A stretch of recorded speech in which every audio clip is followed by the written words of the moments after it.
네, 교회란 무엇인가 세 번째 오늘 또 마지막 시간입니다. 신령한 그리스도인이란 제목을 가지고 말씀을 나눌 텐데요. 고린도전서 3장 1절 말씀 우리 함께 화면을 보시면서 우리 도윤이가 읽어주는 말씀 귀로 듣고 우리 마음으로 새기는 시간이 되었으면 좋겠습니다. 형제들아, 내가 신령한 자들을 대안과 같이 너희에게 말할 수 없어서 육신에 속한 자 곧 그리스도 안에서 어린아이들을 대안과 같이 하노라. 고린도전서 3장 1절 말씀. 아멘. 아멘. 감사합니다. 요즘 은혜나무교회 성도들이 함께 큐티하는 본문이 역대하이죠. 역대하를 우리 함께 큐티하고 있습니다. 역대하는 남유다를 중심으로 그때 일어났던 일들, 왕들이 어떤 행적을 했는지 우리가 보고 있는데요. 남유다는 한 20명의 왕이 있었죠. 그 중에 13대 왕인 히스기야 왕 그리고 16대 왕 요시야 왕 정도가 신실한 왕으로 알려져 있습니다. 그중 히스기야 왕의 이야기를 잠깐 좀 보고 싶은데요. 열왕기하 18장 3절과 4절 말씀을 보니까 히스기야가 그의 조상 다윗의 모든 행위와 같이 여호와께서 보시기에 정직하게 행하여 그가 여러 산당들을 제거하며 주상을 깨뜨리며 아세라 목상을 찍으며 모세가 만들었던 놋뱀을 이스라엘 자손이 이때까지 향하여 분향함으로 그것을 부수고 느우스단이라 일컬었더라. 히스기야 왕은 우리가 잘 알다시피 남유다의 그 타락했던 그 신앙을 다시 회복시켰던 다시 개혁했던 그런 인물이지요. 바알을 섬기는 산당들을 다 부수고 아세라 목상을 찍어내는 그런 우상을 타파하는 데 힘썼던 그런 왕입니다. 그런데 이 열왕기하 18장을 읽어보니까 한 가지 흥미로운 것은 단순히 우리가 잘 아는 그런 우상들만 다 부숴버리는 것이 아니라 700년 전에 그들이 광야 생활을 할 때 하나님의 명령으로 만들었던 그 놋뱀까지도 다 부숴버렸다 이렇게 기록하고 있습니다. 민수기 21장에 보면 광야 생활을 하던 이스라엘 백성들이 여러 가지로 막 불평하고 원망하는 일들이 많아지니까 하나님이 불뱀을 보내서 이스라엘 백성들을 물게 하셨죠. 그렇지만 하나님이 정말 그들에게 원하시는 건 심판이 아니라 그들이 다시 정신을 차리고 주께 돌이키는 걸 원하셨기 때문에 모세로 하여금 놋뱀을 만들고 그것을 장대에다가 붙이고 세워서 그것을 바라보는 자는 누구나 다 살 수 있도록 하나님이 하신 것을 우리가 볼 수 있습니다. 그 놋뱀은 당신의 백성들을 사랑하시는 하나님의 마음을 상징하는 것이라고 할 수 있겠죠. 요한복음 3장에 보면 예수님이 니고데모와 대화하는 중에 이런 말씀이 나옵니다. 요한복음 3장 14절 15절인데요. 모세가 광야에서 뱀을 든 것 같이 인자도 들려야 하리니 이는 그를 믿는 자마다 영생을 얻게 하려 하심이라. 마치 예수님이 십자가에 달려 죽으심을 통해서 사람들의 죄를 사하시고 영원한 생명을 주셨기에 그 십자가는 예수 그리스도의 희생 그리고 예수 그리스도의 사랑을 상징합니다. 그렇지만 십자가 자체, 무슨 나무로 만든 십자가 자체가 능력이 있는 것은 아닌 것이죠.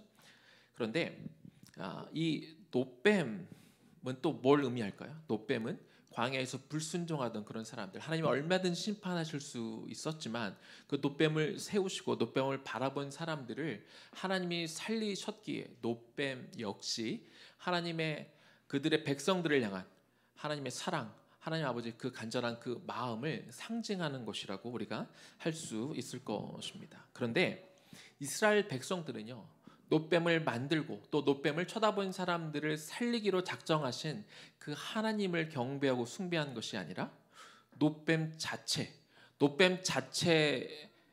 숭배했던 거죠. 마치 놋뱀이 우리를 구원해주고 우리에게 생명을 준 것 마냥 하나님이 아니라 그 놋뱀을 숭배하고 있었던 것입니다. 그래서 히스기야는 그 놋뱀을 이제는 우상으로 변질해 버린 그 놋뱀 우상을 다 부수고 가루로 만들어 버려진 것이죠. 그래서 그 놋뱀을 뭐라고 불렀냐면 갑자기 생각이 안 나네요. 그 놋뱀을 느후스단이라고 이렇게 부른 겁니다. 느후스단의 의미는 놋의 조각이라는 의미를 갖고 있는 것이죠. 사람들이 놋뱀을 그 만드신 하나님을 숭배하는 것이 아니라 놋뱀 자체를 숭배하니까 하나님이 그것을 완전히 다 부수어 버리시고 이 놋뱀은 그냥 놋의 조각에 불과하다 그렇게 가르쳐 주신 것입니다. 교회는 영적인 것을 추구하고 경험하도록 돕는 곳입니다. 하나님의 사랑, 하나님의 은혜가 우리 눈으로 잘 보이지 않고 만들 수 없는 초월적인 영역 속에 속해 있기 때문에 그렇죠. 그래서 하나님은 때로 사람의 눈에 보이지 않는 아버지의 사랑과 그 은혜를 그 초월적인 것들을 우리에게 보여주시기 위해서 사람의 눈으로 볼 수 있는 것들을 이렇게 형상화시켜서 보여주실 때가 있습니다. 아까 말씀드렸던 구약시대 그 노뱀이 그런 역할을 했고요. 그리고 신약시대 예수님을 통한 오병이어의 기적이 또 그런 역할을 했습니다. 굶은 무리들에게 예수님이 나눠주었던 그 떡은요, 눈에 보이지 않는 영원한 생명의 양식을 상징하는 그런 것이었습니다. 예수님은 떡을 먹여주심으로 백성들로 하여금 영원한 생명의 양식이 따로 있으니까 그것들을 구하기를 가르쳐 주시기를 원했습니다. 하지만 백성들은 그저 먹을 수 있는 떡만 원했던 것이죠. 그래서 사람들은 자기 배를 당장 채워줄 수 있는 그 떡을 더 얻기 위해서 예수님을 쫓아다녔지만 예수님이 주시고자 했던 것은 그런 것이 아니라 영원한 생명을 주는 떡이었기 때문에 생명의 떡인 나 자신을 먹어라 이렇게 말씀하셨습니다. 그러나 당장 먹을 것이 급했던 사람들은 실망하고 예수님을 떠나버린 것이죠. 바울이 고린도 교회 성도들에게 편지를 써서 보낼 때 고린도 교회 교인들은요, 영적인 실체를 볼 수 있을 만한 그런 깊이 있는 영성이 있지를 못했습니다. 그래서 바울은 이들을 가리켜서 뭐라고 기록하냐면 육신에 속한 자 이렇게 표현합니다. 오늘 본문 다시 한번 읽어보겠습니다. 고린도전서 3장 1절인데요. 형제들아, 내가 신령한 자들을 대함과 같이 너에게 말할 수 없어서 육신에 속한 자, 곧 그리스도 안에서 어린 아이들을 대함과 같이 하노라 이렇게 말하고 있습니다. 육신에 속한 자는요, 어린 아이와 같아서 말과 행동 그리고 가치관 등이 미성숙해서 육신의 소욕을 따라 살아가는 그런 사람들을 말합니다.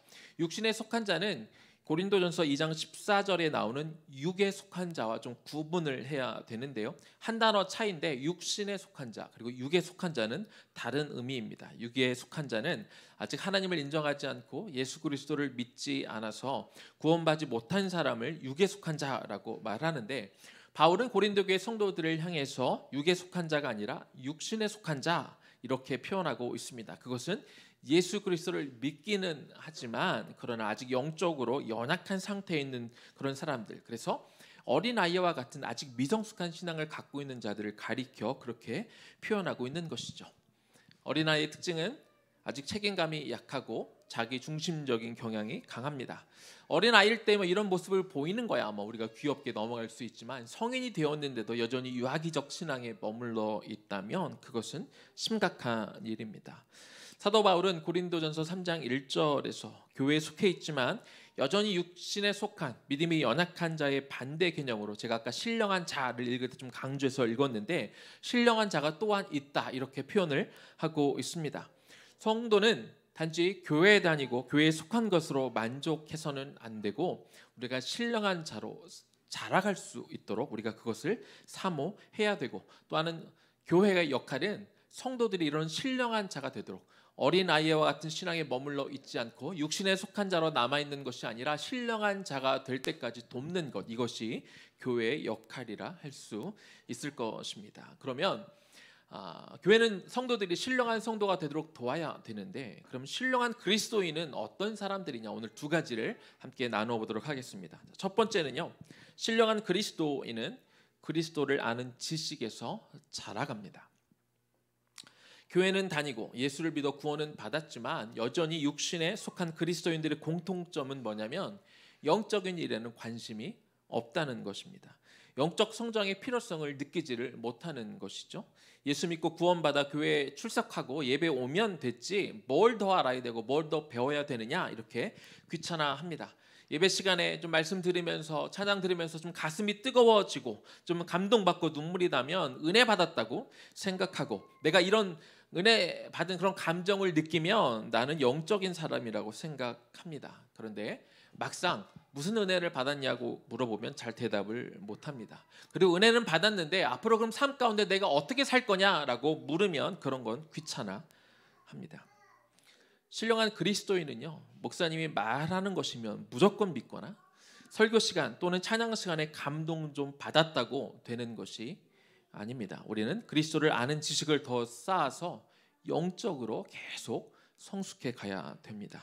베드로후서 3장 18절 말씀, 우리 이 말씀은 좀 함께 좀 같이 읽었으면 좋겠습니다. 같이 읽겠습니다. 오직 우리 주 곧 구주 예수 그리스도의 은혜와 그를 아는 지식에서 자라가라. 영광이 이제와 영원한 날까지 그에게 있을지어다. 아멘. 내가 만약 그저 감정적으로 감동을 받고 내 마음이 뜨거워지는 것을 경험한 것으로 내 신앙에 대해서 만족하고 있다면 우리는 더 잘할 수가 없습니다. 성도는 예수 그리스도를 영접하고 구원받은 이후에도 계속해서 그리스도의 은혜와 그리고 그를 아는 지식을 더 성숙하고 더 알아가고 그래야 더 잘할 수 있습니다. 그러기 위해서는 성도는 하나님의 말씀을 매일같이 읽고 묵상하고 내 삶 속에서 실천하고 적용할 수 있어야 됩니다. 하나님의 말씀을 매일 묵상하고 묵상한 말씀을 끊임없이 내 삶 속에 비추어서 내가 내리는 모든 선택과 결정에 하나님의 말씀이 직접적으로 영향을 끼칠 수 있는 데까지 우리가 가야 된다는 것이죠.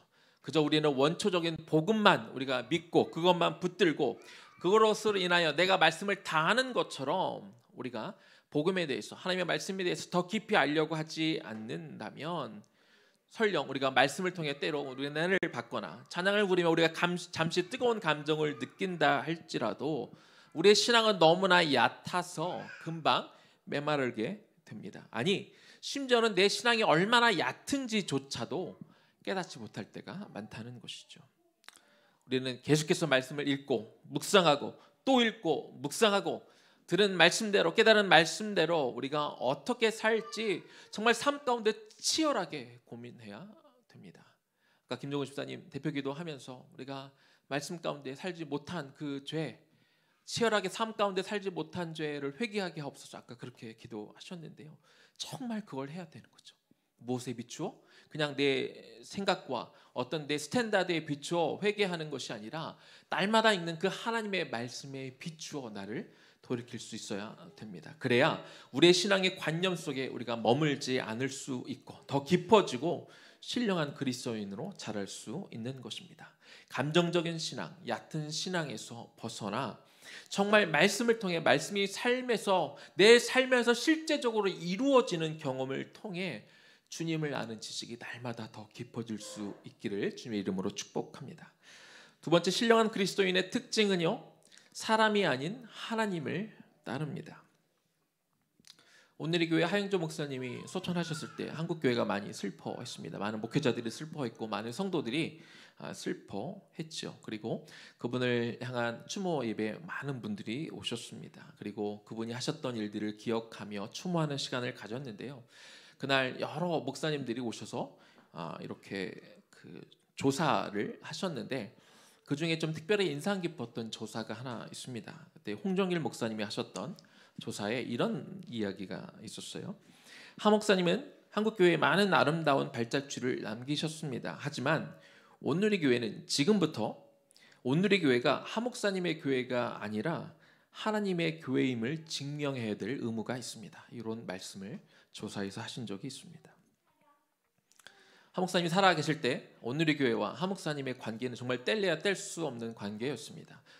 온누리 교회를 생각하면 하 목사님이 당연히 떠오르고 하 목사님이 계시지 않는 온누리 교회는 생각하기 힘들 만큼의 그런 영향력이 갖고 있었던 그런 분이시지요. 그러나 하 목사님이 계시지 않을 때도 온누리 교회는 여전히 어떤 특정한 사람의 교회가 아니라 하나님의 교회임을 보여야 되고 그렇게 해야 될 그런 의무가 성도님들에게 있습니다라고 아마 홍정일 목사님이 그런 취지로 말씀하신 것으로 저는 이해했습니다. 고린도전서 3장 4절 말씀을 보니까 이런 말씀이 있습니다. 어떤 이는 말하되 나는 바울에게라 하고 다른 이는 나는 아볼로에게라 하니 너희가 육의 사람이 아니니요. 육신에 속한 사람은요 하나님을 보지 못하고 사람을 바라봅니다. 그러나 신령한 그리스도인은 사람이 아닌 하나님을 주목하게 됩니다. 고린도 교회 교인들은 여러 지도자들을 바라보면서 이렇게 지도자가 누구냐에 따라 내가 누구에게 말씀을 들었느냐, 누구에게 말씀을 배웠느냐에 따라 이렇게 편이 나눠지고 파로 갈라지고 서로 분쟁했습니다. 특정 지도자에게 너무나 의존하였고 심지어 자신의 섬겼던 지도자들을 우상시하는 그런 분위기까지 있었습니다. 3장 5절 6절 제가 다시 읽어봅니다. 그런즉 아볼로는 무엇이며 바울은 무엇이냐? 그들은 주께서 각각 주신 대로 너희로 하여금 믿게 한 사역자들이니라. 나는 심었고 아볼로는 물을 주었을 때 오직 하나님께서 자라나게 하셨나니. 방금 읽은 말씀을 보니까 바울은 심었고 아볼로는 물을 주었지만 자라게 하시는 이는 하나님이시다, 이렇게 말씀하고 있습니다. 바울과 아볼로는 위대한 사역자, 귀한 사역자이지만 그러나 그들이 믿음의 대상일 수는 없습니다. 그들은 오직 하나님께 성도들을 이끌어가는 도구에 불과한 것이죠. 그런데 고린도 교인들은 진정으로 쫓아야 될 그리스도를 쫓는 것이 아니라 그들이 좋아하는 사역자들을 쫓고 있었던 것입니다. 이런 일은요, 오늘날 한국 교회에서도 일어나고 있습니다. 교회에서 리더십은 너무나 중요합니다. 그러나 성도들이 바라봐야 될 대상은 하나님이지 목회자가 아닙니다. 고린도전서 3장 7절입니다. 그런즉 심는 이나 물 주는 이는 아무것도 아니로되 오직 자라나게 하시는 이는 하나님뿐이니라. 6절하고 비슷한 말씀을 7절에서 한 번 더 강조하고 있습니다. 교회 안에서 하나님을 잘 따르는 사람이 아니라 목회자에게 순종하고 목회자가 하는 일을 잘 받아주는 사람, 이런 사람들을 믿음 좋은 사람으로 이렇게 이해될 때가 있습니다. 그런데요, 어떤 목회자건 자신을 따르게 하고 성도들을 예수님의 제자를 빙자한 자신의 제자로 삼으려고 하고 목회자의 말이라면 무조건 순종하게 하는, 그렇게 하는 것이 마치 좋은 신앙을 가진 것처럼 이야기하는 목회자가 있다면 여러분, 그런 목회자는 경계해야 됩니다.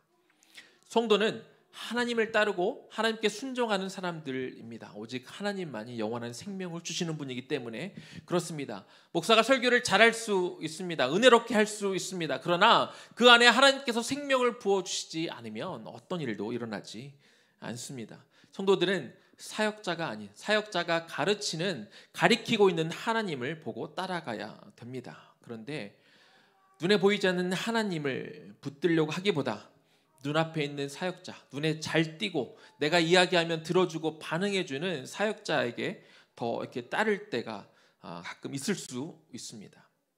하나님이 때로 나한테 보이지 않고 내가 간구해도 내 음성을 들리지 않는 것 같기 때문에 언제나 찾아가면 계시고 나에게 반응해주는 목회자들을 더 의지하고 그것이 더 쉽고 그것이 더 편리해서 목회자를 찾는다면 우리는 영적으로 성장하기가 어렵다는 것이죠.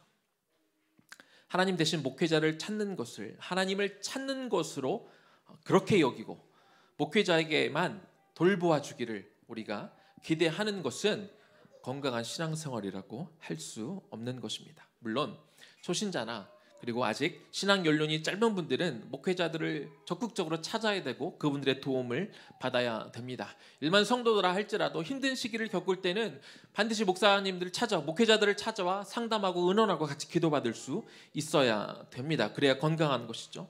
하지만 궁극적으로는 내가 하나님 앞에 직접 서야 되고 내가 하나님을 직접 만나는 단계로 나가야 됩니다. 목회자를 찾는 것과는 별개로 내가 목회자만 의존하는 것이 아니라 내가 목회자를 찾는 것이 마치 하나님을 찾는 것처럼 우리가 그렇게 오해하는 것이 아니라 내가 결국에 하나님을 찾고 내가 하나님 앞에 나아가고 어떤 문제 해결하는 것이 그것이 우리에게 초점을 맞추는 것이 아니라 하나님이 이 문제를 통해 나에게 뭘 하시고 계실까, 그걸 우리가 들을 수 있어야 되기 때문에 그렇습니다.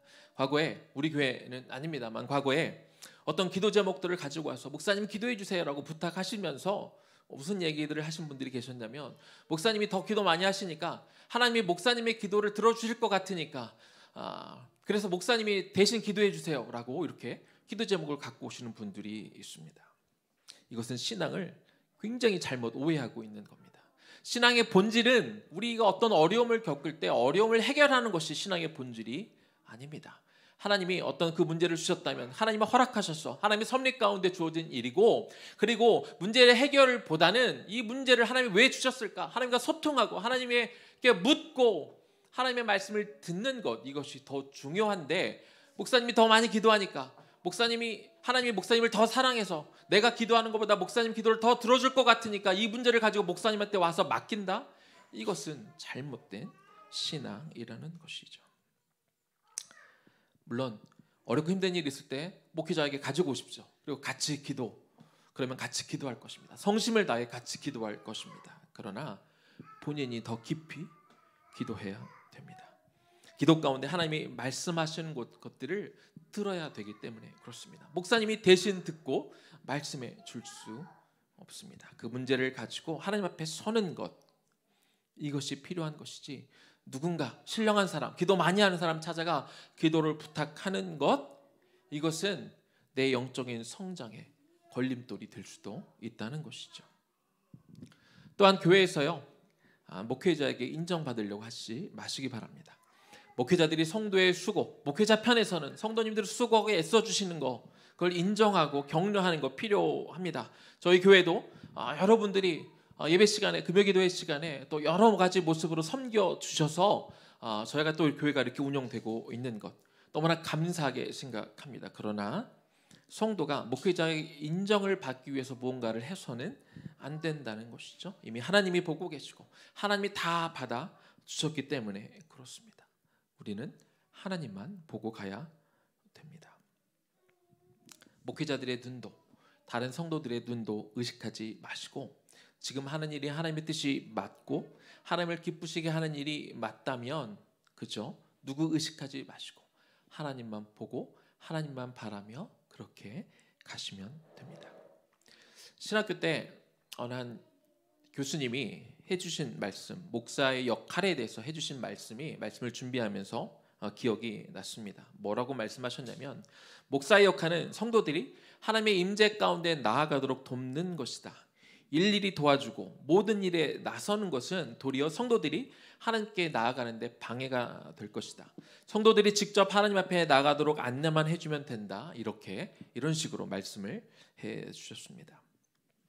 목회자들은 최선을 다해 성도들을 섬기고 도와야 됩니다. 하지만 성도는 하나님께 가야 할 관심과 신뢰를 지도자들에게 필요 이상으로 주지 않아야 되고, 목회자들도 그 관심을 자신이 받지 않도록 주의해야 합니다. 목회자가 말씀을 가르치면 그 말씀을 듣고 이제는 하나님께 직접 나아가 하나님을 경험하고 하나님과 소통하고 하나님과 친밀해지도록 최선을 다해야 됩니다. 그렇게 하기 위해선 목회자를 얼마든지 이용하고 목회자를 하나님께 가까이 가는 그런 디딤돌로 사용하십시오. 하지만 거기까지입니다. 성도 스스로 하나님을 가까이 모시고 하나님을 아빠 아버지라 부르며 직접 자신의 삶을 의탁하고 나아감으로 신령한 성도로 이르기까지 자라가시기를 축복합니다. 이제 말씀을 마무리하겠습니다. 교회의 역할은 목사에게 충성하고 교회에게 충성할 사람들을 만드는 것이 아니라 하나님께 충성하고 하나님께 신실한 성도들이 되도록 돕는 것, 이것이 교회의 역할일 것입니다. 의예나무 교회 성도님들이 교회에서 필요한 사역과 봉사 잘해 주셔서 너무나 감사합니다. 그런데 제가 더 바라는 것은 의예나무 교회에서만 잘 섬기고 봉사하는 것, 거기서 머물지 마시고 이제 신령한 그리스도인으로서 세상에 나가서 세상에서 더 신실하게 잘 섬기시고 여러분이 계신 가정과 일터에서 인정받는 사람들이 되길 소망합니다. 먼저 여러분의 가족들에게 인정받는 그리스도인이 되십시오. 그리고 여러분의 일터에서 여러분의 직장 후배나 동료나 선배들에게 인정받는 그리스도인이 되십시오.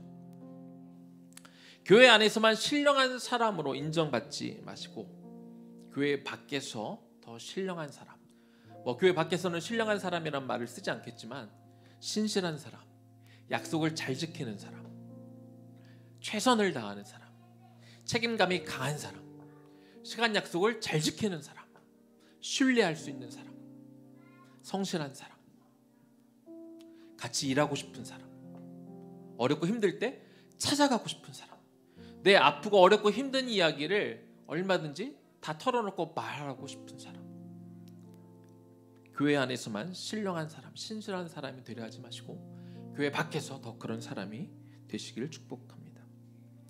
저와 은혜나무교회 목회자들은 성도들과 우리 다음 세대들이 신령한 성도로 세워져 가도록 도울 것입니다.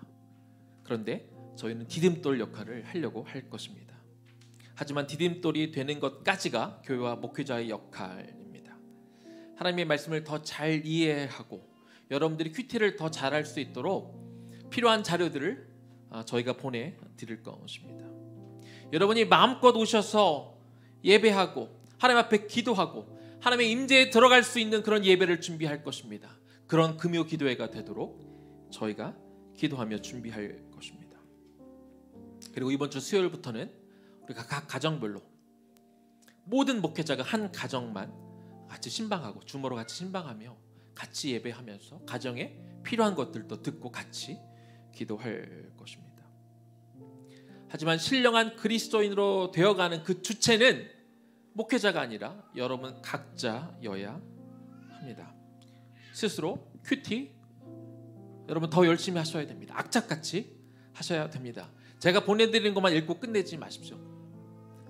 일부러 제가 거기엔 적용점까지 넣지는 않았습니다. 적용은 여러분 스스로 하셔야 되기 때문에 그렇습니다.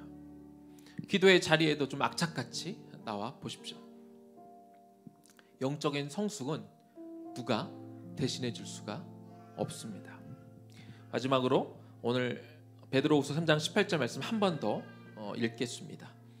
오직 우리 주 곧 구주 예수 그리스도의 은혜와 그를 아는 지식에서 자라가라. 오늘 본문 말씀이기도 하고 오늘 주제가 되는 말씀이기도 했는데요. 왜 그렇게 해야 되냐면 영광이 이제와 영원한 날까지 그에게 있을지어다. 우리가 예수 그리스도를 아는 지식과 그 은혜에 더 자라가면 이제 예수 그리스도에게 더 큰 은혜와 영광이 예수님 오시는 그날까지 있을 것이다. 그렇게 말씀하고 있습니다. 예수님을 삶에서 더 깊이 경험하고 알아가심을 통해 여러분이 더 신령한 그리스도인이 되어가심을 통해 교회에서뿐만 아니라 세상에서 여러분이 있는 곳에서 더 신령한 그리스도인이 되어감을 통해 예수 그리스도께 영광을 올려드리는 그런 삶을 살아가시기를 주님의 이름으로 간절히 축원합니다. 아멘. 그런 마음으로 우리 성도의 노래 우리 같이 좀 찬양하고 또 내가 이런 신령한 그리스도인이 되겠습니다 하는 마음으로 또 기도하겠습니다.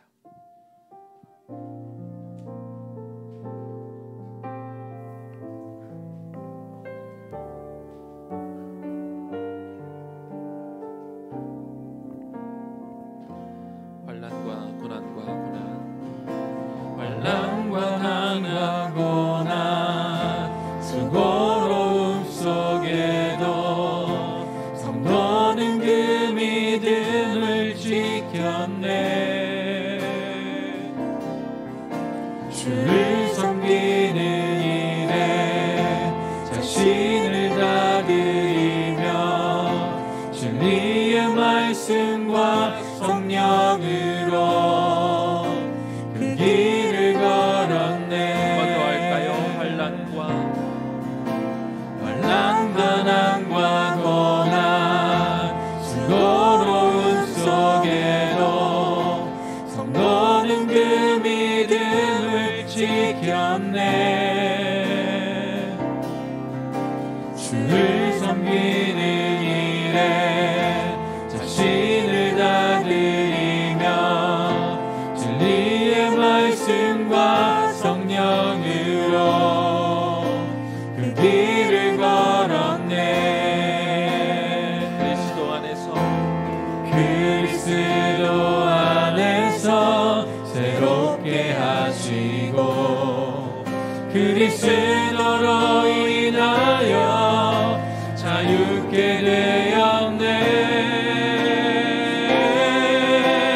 우리는 무명하나 유명한 자요 죽음의 위기 속에도 참 생명 가졌고 근심하나 기뻐하며 가난하나 다른 일을 부욕게 하는 자로다.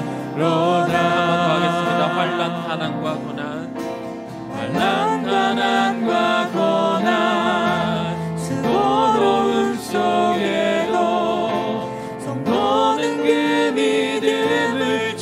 느꼈네. 주를 섬기는 일에 자신을 다 드리며 진리의 말씀과 성령으로 그 길을 걸었네. 그리스도 안에서 새롭게 하시고 그리스도로 인하여 자유케 되었네. 우리는 무명하나 유명한 자요. 죽음의 위기 속에도 참 생명 가졌고 근심 하나 기뻐하며 가난하나 다른 이를 부욕해 하는 자로다. 우리는 무명하나 유명한 자요. 죽음의 위기 속에도 참 생명 가졌고 근심 하나 기뻐하며 가난하나 다른 이를 부욕해 하는 자로다. 모든 것 가진 자로다. 부욕해 하는 자로다. 부욕해 하는 자로다. 우리가 한번 기도했으면 좋겠습니다. 우리 하나님 앞에 이렇게 간구합시다. 하나님, 내가 신령한 자로 내가 계속해서 자라가기를 소망합니다. 그리스도의 은혜와 하나님을 아는 그 지식에서 우리가 더하여 하나님, 우리가 교회 안에서 그럴듯한 신앙인으로 서 있는데 만족하지 않게 하여 주십시오. 세상에서 더 거룩한 그리스도인으로, 세상에서 더 신령한 그리스도인으로, 세상에서 더 인정받는 자로 내가 세워지게 하여 주시옵소서. 그러기 위해 하나님, 나에게 준 이 말씀을 더 붙잡고 기도하고 하나님, 내가 묵상하고 치열하게 내가 어떻게 살아가야 될지 고민하는 자가 되게 하여 주시옵소서. 어떤 특정한 인에게 내가 내 신앙을 의탁하거나 내가 거기에 맡기는 것이 아니라 내가 하나님을 더 찾기를 원합니다. 하나님이 그걸 더 원하실 것입니다. 내가 좀 서툴러도, 내가 좀 부족해도 내가 하나님 앞에 직접 나아가 내가 기도하는 자리에 더 나와야 됩니다. 내가 말씀 있는 거 다 사모해야 됩니다. 하나님이 그럴 때 여러분의 진이 찾아와 주셔서 직접 말씀해 주시고 직접 음성으로 들려주시고 직접 우리가 어떻게 나가야 될지 가르쳐 주실 것입니다. 그런 신령한 자로 하나님, 내가 자라게 하여 주시옵소서 하는 마음으로 주님의 이름 한번 부르고 기도하며 나아갑니다. 주여, 하나님의 시간 기도합니다. 하나님, 진정한 우리가 성도로 우리가 날마다 더 자라가기를 소망하며 기도합니다. 하나님, 내가 지금 이만큼 하는 것을 하나님, 내가 만족하거나 내가 여기에 머물러 있지 않기를 소망하며 원합니다. 내가 더 깊이 있는 데까지 나아가기를 원하고 더 신령한 데까지 내가 나아가기를 소망하며 기도합니다.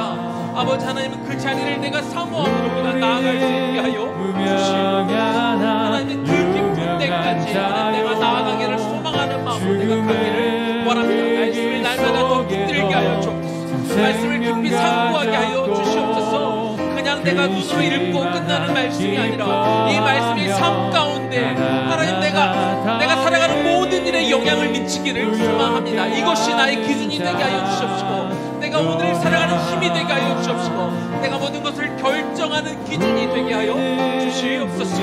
아버지, 내가 스스로 하나님 앞에 날마다 나아갈 수 있기를 소망합니다. 내가 더 기도의 자리를 내가 사모하기를 원합니다. 내가 그곳에 나아가기를 원합니다. 내가 주님께 기도하기를 원합니다. 내가 주님 앞에 나와 내 마음을 쏟아놓고 내 삶 가운데 직접 소통하기를 원하시는 그 하나님을 내가 바라보며 내가 그분과 함께 교제하고 내가 그분의 믿음 안에 내가 자라며 함께 성장해 나아가기를 소망하며 기도하오니 주여, 우리 안에 그런 마음을 주옵소서. 내가 더 주님을 향해 나의 시간과 마음을 쏟아놓고 주님 앞에 나아갈 수 있는 우리 성도들 한 명 한 명이 되게 하여 주시옵소서. 하나님의 영적인 성숙은 누가 대신해 줄 수 있는 것이 아닙니다. 내가 나아가야 됩니다. 내가 마음을 쏟아야 됩니다. 내가 시간을 내야 됩니다. 내가 하나님의 임재 가운데 더 깊이 들어가야 될 줄로 믿사오니 우리가 하나님 은혜와 가를 지식 가운데 똑처럼 신령한 그리스도의 자리까지 나아갈 수 있는 우리 모두가 되게 하여 주옵시고, 내가 그것들을 사모하는 우리가 되게 하여 주옵소서. 하나님, 신과 나쁜 가운데 그저 내가 내 삶의 문제만 해결되기를 바라지 않게 하여 주옵시고, 그것들을 우리가 허락하시며 그것들을 그 주시는 하나님을 내가 직접 만날 수 있기를 원합니다. 그 자리에 갈 수 있기를 원합니다. 그 자리를 사모함으로 나가는 우리 모두가 되게 하여 주시옵소서. 하여 주시옵소서. 그리스도 안에서 새롭게 하시고, 그리스도 안에서 새롭게 하시고, 그리스도로 인하여 자유케 되었네.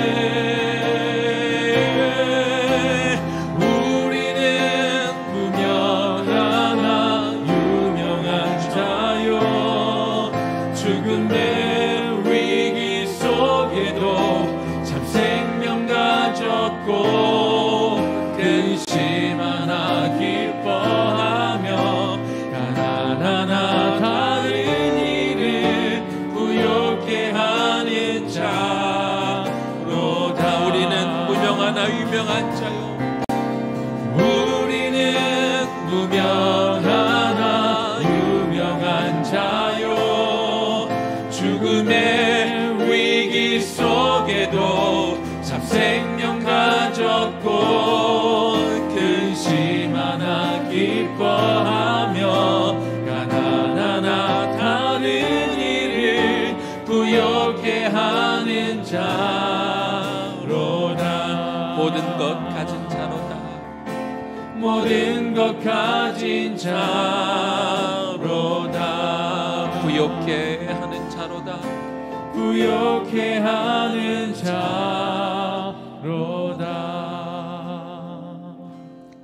주님 감사합니다. 우리가 주님을 믿고 신뢰하고, 그래서 주님을 예배하고 하나님을 더 알고 싶은 그 마음에, 하나님을 더 찬양하고 경배하고 싶은 그 마음으로 이 주일 예배에 오게 하신 것 너무나 감사합니다. 하나님은 그러나 우리가 교회 와서 우리가 예배 가운데 말씀을 듣고 우리가 찬양하고 기도하며 좀 가슴이 뜨거워지고 우리 감정적인 어떤 변화가 있는 곳에 내가 마치 그것이 내가 신령한 그리스도인인 것처럼 우리가 그렇게 착각하지 않기를 소망합니다. 주님을 더 알기를 원하고, 내가 지금까지 해왔던 일로 그것이 나의 정체성이 아니라 내가 주님을 더 깊이 알기를 원하고 주님께 더 깊이 나아가기를 소망합니다. 그동안 내가 열심히 살아왔던 것에, 내가 그동안 열심히 신앙생활 했던 것에 만족하지 않게 하시고, 하나님, 내가 오늘은 또 내가 내일은 주님의 말씀을 붙들고 내가 어떻게 살아가야 될지 끊임없이 씨름하고 고민하게 하여 주옵소서. 그저 내 지식만 쌓아가는 관념적인 신앙이 되지 않게 하시고, 이 말씀이 오늘 내가 고민하는 이 문제 가운데 뭐라고 말씀하시는지, 내가 평소에 루틴으로 늘 살아가는 말씀 가운데 정말 말씀이 정말 작용하고 말씀이 내 삶에 영향을 끼치기를 소망합니다. 그냥 휙 읽고 지나가는 그런 말씀들이 아니라, 누가 해놓은 거 그냥 읽고 끝나는 그런 묵상이 아니라 날마다 말씀을 읽고 상고하고, 이것이 누구의 말씀이 아니라 나의 말씀이 되기를 원합니다. 나에게 직접 주시는 하나님의 말씀으로 내가 듣기를 사모합니다. 그렇게 말씀을 대하게 하여 주옵소서. 그렇게 두렵고 떨리는 마음으로 하나님의 말씀을 날마다 대하게 하여 주옵소서.